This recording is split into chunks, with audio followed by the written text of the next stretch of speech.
Imagine discovering something that could save lives. You gather the evidence, you rehearse the explanation, you step forward, and before anyone considers your words, they've already decided they don't believe you. Not because your evidence is weak, not because your reasoning fails, but because of who you are. Most of us think injustice begins when someone is prevented from speaking. Sometimes it begins much earlier. Sometimes people are allowed to speak, yet never truly heard. That quiet failure has a name: epistemic injustice. It is one of the least visible forms of injustice because it rarely leaves obvious scars. Instead, it quietly shapes whose testimony we trust, whose expertise we recognize, and whose experiences we dismiss.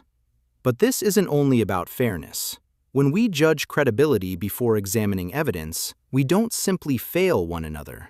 We weaken our ability to discover the truth itself. Every society develops unwritten rules about credibility: who appears trustworthy, who sounds intelligent, who is assumed to know what they're talking about. Most of these rules are learned so gradually that they become invisible. History offers countless examples. For centuries, women were routinely excluded from universities because emotion was believed to outweigh reason. Entire populations were dismissed as incapable of objective observation because of race, class, or religion. Indigenous communities accumulated generations of environmental knowledge, yet outsiders often dismissed those observations as folklore rather than evidence. The details changed from one era to another. The pattern remained remarkably consistent. Some people were treated as reliable observers of reality. Others were expected to prove themselves before they were even heard. Philosopher Miranda Fricker described one form of this phenomenon as testimonial injustice. A speaker presents truthful testimony, yet receives less credibility because listeners unconsciously associate reliability with identity rather than evidence. Notice what has happened. Nothing about the facts has changed, only our perception of the person presenting them. Human beings rarely evaluate every idea from scratch. Our brains rely on shortcuts.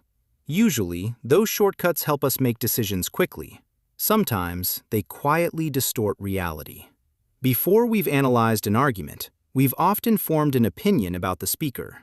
We hear a job title, an accent, a political affiliation, a university, a neighborhood. Within seconds, our minds begin assigning credibility. Social media amplifies this tendency. Algorithms reward confidence. Outrage spreads faster than careful reasoning. Communities begin trusting familiar identities more than unfamiliar evidence. The first question becomes, who said it?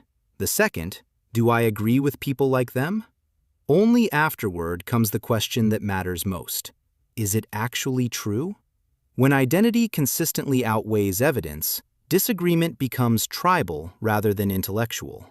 The search for truth slowly gives way to the defense of belonging. This is why epistemic injustice matters to everyone. Reality does not adjust itself to our assumptions. Truth remains true, regardless of who discovers it. History repeatedly demonstrates that knowledge improves when overlooked perspectives are finally taken seriously. Medical research has advanced by expanding clinical studies beyond narrow populations, revealing patterns that earlier researchers simply could not see. Engineers have corrected costly design flaws after listening to users whose experiences had previously been ignored.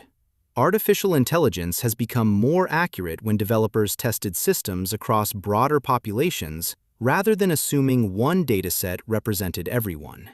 These examples are not arguments for accepting every claim. They are reminders that evidence becomes stronger when more relevant evidence is allowed into the conversation.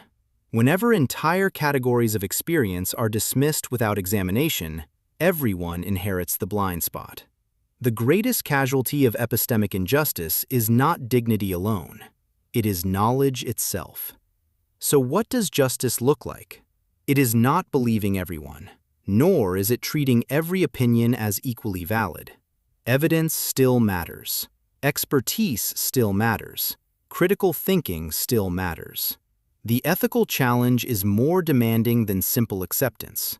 It requires intellectual humility, the willingness to ask, have I judged this claim too quickly because of who presented it? Every one of us carries assumptions. Every one of us inherits mental shortcuts.